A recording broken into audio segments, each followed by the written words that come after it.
Now I want to talk about COVID-19 and health inequality in Africa. So far, the cumulative death toll in Africa is 9,484 people.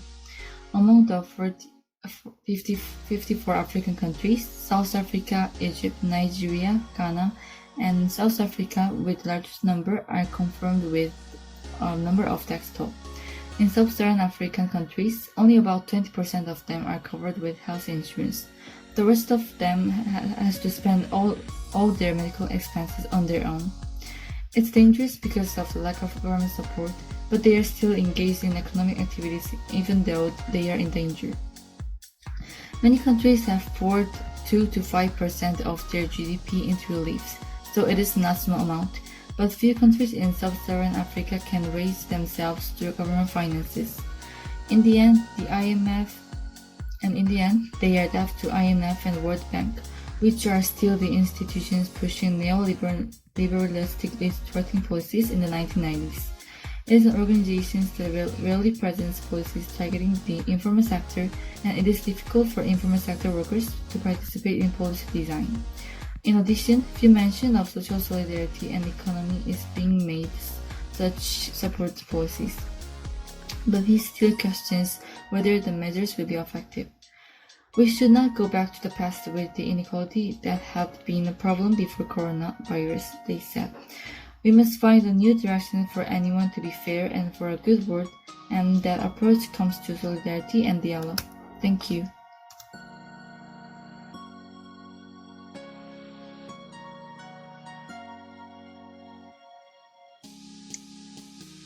African countries have imposed border blockade to prevent the spread of COVID-19, which is also affecting economic activities in Africa, which is highly dependent on exports.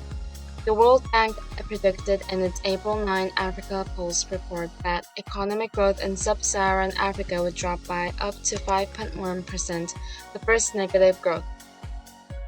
If it successfully responds to the COVID-19 economic crisis, improves food security, and expands the medical system, the sub-Saharan African economy is expected to recover in 2021 and post positive growth.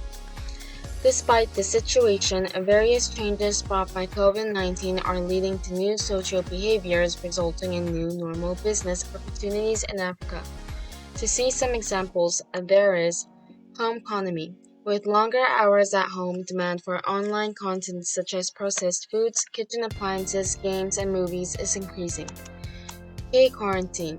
Due to the population of 1.2 billion, rapid urbanization, high prevalence of HIV, and tuberculosis, the demand for medical bio-industry in Africa has continued to increase, and governments in Africa have experienced the COVID-19 crisis and have felt the need to expand the medical industry.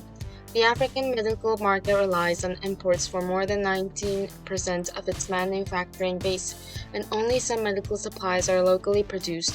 But due to the COVID-19 incident, even medical mass equivalent to consumables are in short supply. Recession type consumption.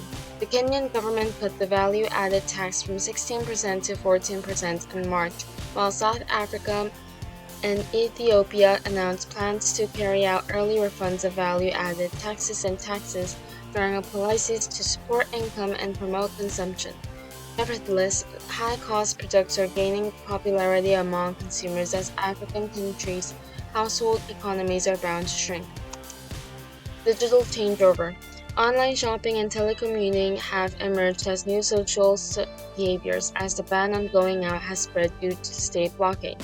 In fact, South Africa saw its use of mobile networks and computer networks increase by 40% and 250%, respectively, during the 5-week blockade period, and 5G services were launched.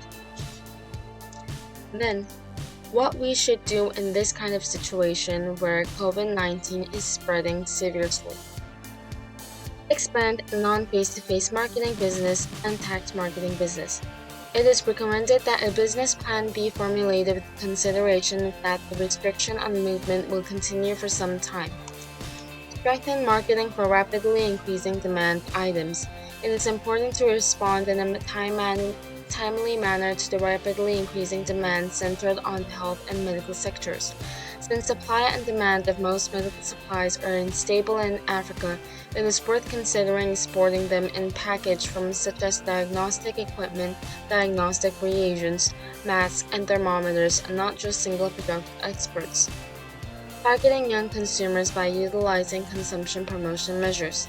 If it is located on major online shopping platforms, focusing on products that continue to be purchased by consumers in the COVID-19 era, it can be used as an opportunity to approach local consumers more easily.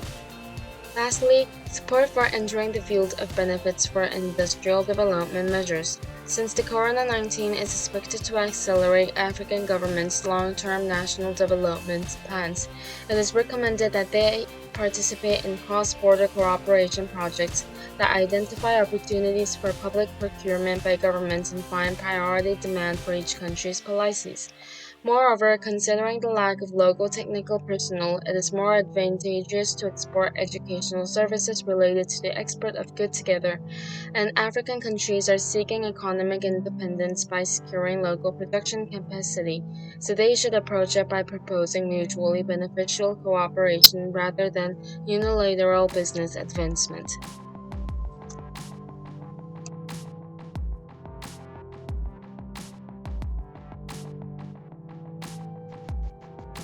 Lastly, I'm going to talk about the coronavirus in Africa from the perspective of human rights.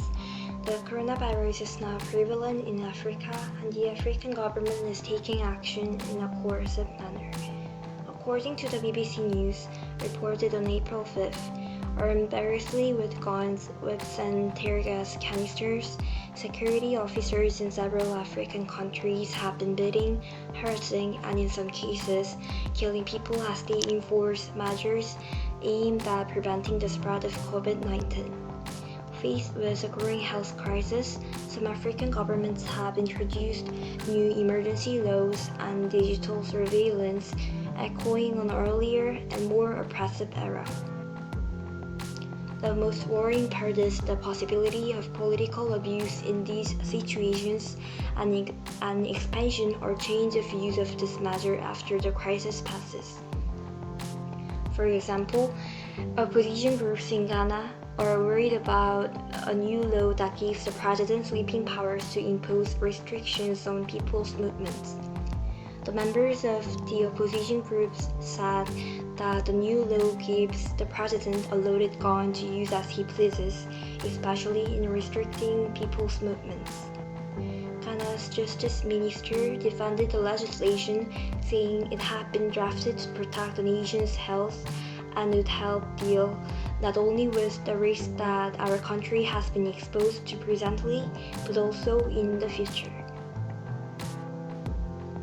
The U.S. Special Rapporteur on Freedom and Rights said it was understandable for governments to use emergency measures to deal with the health crisis, but he also added that all new regulations should be subject to judicial oversight to avoid the abuse of power.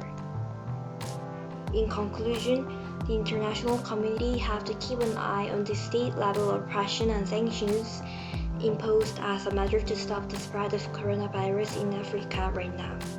We, as global citizens, should not only have a critical view of the current abuse in Africa, but also pay attention to whether such sanctions will be imposed even after the end of the coronavirus crisis in the future.